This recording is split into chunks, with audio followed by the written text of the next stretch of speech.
Good day, everyone. I hope you had a really good weekend.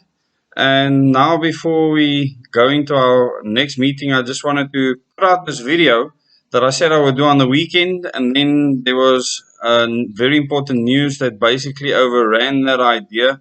And the video that I put out is now at almost 21,000 views. And it's just incredible to see the response, and many from people that don't agree with the article, and that was an article on Cyril Ramaphosa being given marching orders and told exactly what to do with regards to Ace Magashule.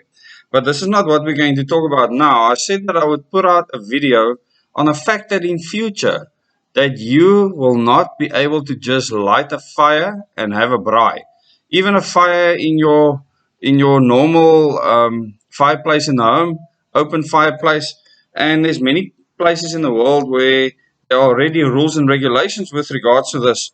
And I decided to go and find an old article from 2014 that actually highlights this and highlights how in New Zealand, in Auckland, the people actually had to go and block up their fireplaces in their homes before they could sell the house. And like I said, this is from 2014. So this is from a long time ago. And, we're not there yet in South Africa, but soon, when you actually see the reasons they speak of in this article, you will see that we are quite free from a lot of these regulations at this stage. But that they are headed our way, and I want to warn you about that. Because most people, if you tell them you won't be able to braai in future, they will probably blow their top gasket, and they will say there's no ways that this is going to happen. But mark my words, this is on the cards, and it might be sooner than you think.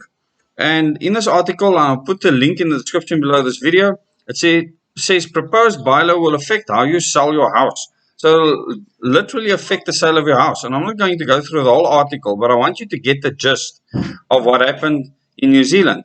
Domestic chimneys will have to be cemented up or blocked in other ways before a house with an open fireplace can be sold under the Auckland Council's planned air quality bylaw.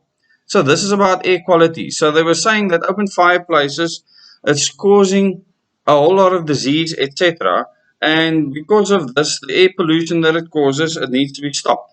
So they spoke then about all the different fireplaces and means of making fires that cause pollution that was available within the Auckland area, and they decided that they need to do something about this, and therefore they're going to ban how people do indoor coal fires, etc.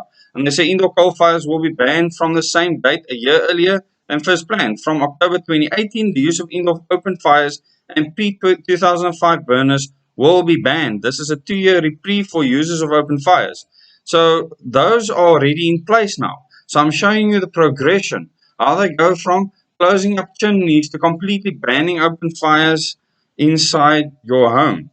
And, at the moment, if you actually look at how people live their lives in South Africa, making open fires is a part of what we do. It's a part of our culture. And in future, you will see that world powers will try and influence you not to do that. And they'll start influencing our government to put regulations in place. And you're going to see carbon tax still influencing your life. And this is going to be the new COVID crisis around the world. You will hear about carbon tax continuously now, or you will see yourself paying more for things that actually cause wood or coal or whatever to be burnt. They speak here about permanently disabling an open fireplace is defined as covering the fireplace, blocking the chimney, or removing the fire bricks or other masonry to the satisfaction of a local council. Now, can you imagine in South Africa that you're going to tell people you can't make an open fire anymore? Okay? And a lot of people in Auckland at the time, and remember this was a long time ago, said this is utter beep, CRAP. Nonsense. They don't believe that this is sane or rational at all. And they said it is an unnecessary cost imposed on us by the council. I don't agree with it, a local Mr. Wallace said at the time. Now, how do you feel about the fact that your right to make a fire will be regulated in future? Because it's coming your way, and you will see that Prince Charles very clearly said that COVID-19 is nothing. Wait till you see what the climate is going to do to you. And make no mistake, they will make that a huge crisis. And because of that, in future, you will not be able to light your braai and just make a normal fire. And I will keep you updated as our government starts to speak behind the scenes and are being convinced about these changes.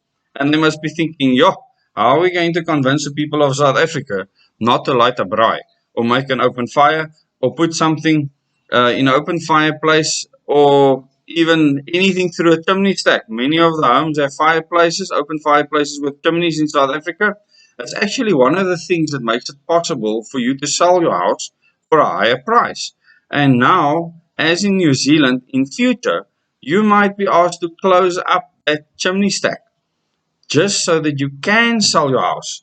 And in fact, in Auckland, it was illegal to sell your house without closing up the chimney stack, and you had to actually undergo those costs. Think about that, people.